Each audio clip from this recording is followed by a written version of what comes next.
Alors salut tout le monde. Alors ne vous inquiétez pas, il y a pas d'image, c'est pas votre écran d'ordinateur qui part en sucette, c'est que en fait je vous fais un podcast. Pourquoi je vous fais un podcast? Parce que je suis en voiture et qu'il fait nuit. Et plutôt que de vous faire une vidéo où vous me verrez à peine, je me suis dit pourquoi pas tester le podcast. Ça fait quelques temps que je voulais essayer ce format et puis ça tombe bien. Alors, en fait, là, je reviens d'une séance de théâtre d'improvisation. Je vous en avais parlé dans la vidéo sur la zone de confort, il me semble. Donc, du coup, j'en ai à peu près pour 45 minutes de trajet. Et j'en profite pour vous parler de quoi? Pour vous parler d'un truc un truc qui m'agace. Voilà. Aujourd'hui, ça va être le podcast coup de gueule. Voilà.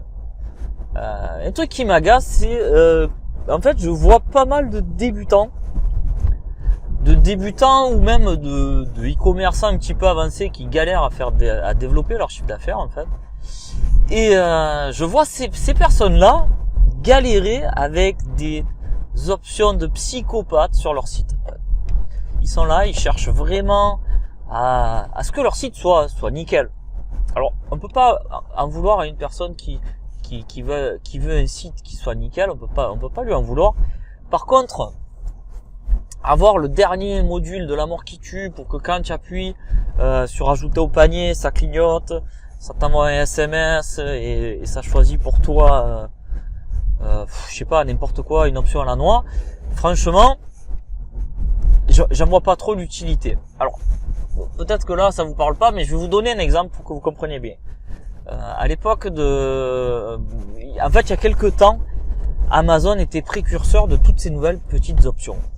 Vous savez, les petites options qui font que quand vous arrivez sur la page d'accueil, il y a la page d'accueil qui est personnalisée en fonction de ce que vous avez acheté la dernière fois. Admettons, vous avez acheté une veste, il va vous proposer le bonnet qui va avec, l'écharpe de la même couleur, de la même marque, etc. Donc ça, en soi, je trouve ça génial, mais quand je dis je trouve ça génial, je trouve ça vraiment, vraiment génial. Des options comme ça, c'est super. Mais quand on est au démarrage, qu'est-ce qu'on en a à foutre de cette option? Non mais sincèrement, je suis peut-être un peu vulgaire, mais bon, je vous ai dit que c'était le podcast coup de gueule, donc je vais pas crier, mais je vais juste un peu m'énerver. Voilà. Donc c'est vrai que cette option, elle tue. Et d'ailleurs, aujourd'hui, avoir cette option-là, c'est possible grâce à toutes les plateformes comme PrestaShop, Shopify, Magento et les autres. On peut avoir ce style d'option. Mais pour avoir ce style d'option, il faut passer du temps à l'installer, il faut passer de l'énergie, il faut chercher à la paramétrer, il faut trouver le bon réglage, etc. Et à votre avis, quand on est au démarrage, est-ce qu'on n'a pas autre chose à foutre de mieux? C'est-à-dire d'aller chercher du trafic, de regarder si notre offre produit est intéressante, si on a tous les bons prix, etc. En fait, voilà, ce coup de gueule, c'est ça, j'en ai marre de voir des débutants entre guillemets qui cherchent à avoir les options de la mort qui tue. Dernièrement, j'ai eu un abonné qui m'a écrit en me demandant qu'est-ce que tu penses de mon site.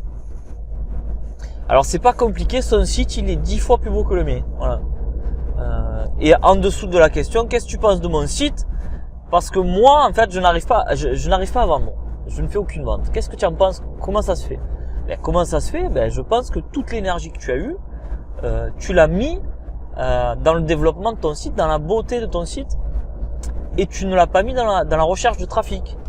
Vous savez, en e-commerce, il y a 2 à 3 basiques. Premier basique, c'est d'avoir un site e-commerce avec des produits, d'avoir un large choix de gamme de produits, on va dire, dans une thématique précise. Ça, si tu n'as pas ça, c'est compliqué pour démarrer. Donc, des produits, un site internet un petit peu sympa, un petit peu actuel, sans pour autant avoir le site de la mort qui tue, mais avoir un site quand même qui soit actuel, qu'on n'est pas dans les années 80, on n'est pas au démarrage de l'internet. Maintenant, on a des trucs sympas, mais un template de base suffit amplement. Donc, des bons produits, un site à peu près sympa, et quand même le nerf de la guerre, c'est le trafic. Voilà. Donc, si vous n'avez pas de trafic, ça sert strictement à rien d'installer la dernière version du module, comme je vous expliquais, qui va vous faciliter la vie. C'est comme si vous avez 3 commandes par jour à faire et que vous avez, en termes de logistique, vous êtes le plus rapide du monde. Mais on s'en fout. Le problème, c'est pas d'être rapide pour faire le colis. On s'en fout. Le but, c'est d'avoir du trafic. Voilà. Donc, c'était un petit peu le coup de gueule du moment. Le coup de gueule du jour, en fait. Voilà. Dernièrement, voilà, dernièrement, j'ai fait un atelier autour des emails. Je vous en avais parlé là, c'est sur ma dernière vidéo. Je vous disais que j'allais à un atelier email et atelier fidélisation client et tout. Et on a parlé pas mal de segmentation de clients et tout. Moi, j'étais complètement emballé par le truc, mais vraiment emballé par le truc. Mais après, à côté, je me dis, c'est quand même pas donné à tout le monde. Un site comme Amazon qui s'amuse à trier ses emails, à segmenter sa base, oui. Moi, au niveau où j'en suis, effectivement, il est intéressant de se poser la question. Et quand on est au démarrage, quand on fait 200 visiteurs par jour, segmenter la base, ça sert strictement à rien. Focalise-toi sur ton trafic, sur tes produits, sur ton offre, et que ton site il ait de la gueule, excusez-moi, ma langue a fourchu. Donc voilà, c'était une petite podcast rapide là, voilà, sur le trajet de retour. Prochainement, je reprends les vidéos. Ça y est, aujourd'hui, mon bureau a repris une forme, on va dire correcte, et je vais pouvoir rebrancher les caméras, les projecteurs, etc. D'ici la semaine prochaine, je pense que je vais me remettre à faire des vidéos. J'ai eu une demande j'ai 2-3 questions à répondre qui sont très sympas. Avec combien on peut démarrer en e-commerce. En fait, je me rappelle plus exactement. J'ai 2-3 questions sympas sur lesquelles je vais prendre le temps de faire une vidéo bien sympa. Donc vous aurez ça très prochainement. Sur ce, comme d'habitude, vous le savez, je vais vous souhaiter de très bonnes ventes. J'espère que vous m'en voudrez pas pour le podcast si vous êtes habitué aux vidéos. Mais en fait, le podcast, ça peut être un truc que je vais reprendre parce que quand je suis en voiture et qu'il fait nuit, je vois pas l'intérêt de me filmer. Donc il y aura peut-être un peu plus souvent de podcasts de ce style de format. Voilà. Allez, sur ce, je vous laisse. Je vous souhaite de bonnes ventes. Bye bye.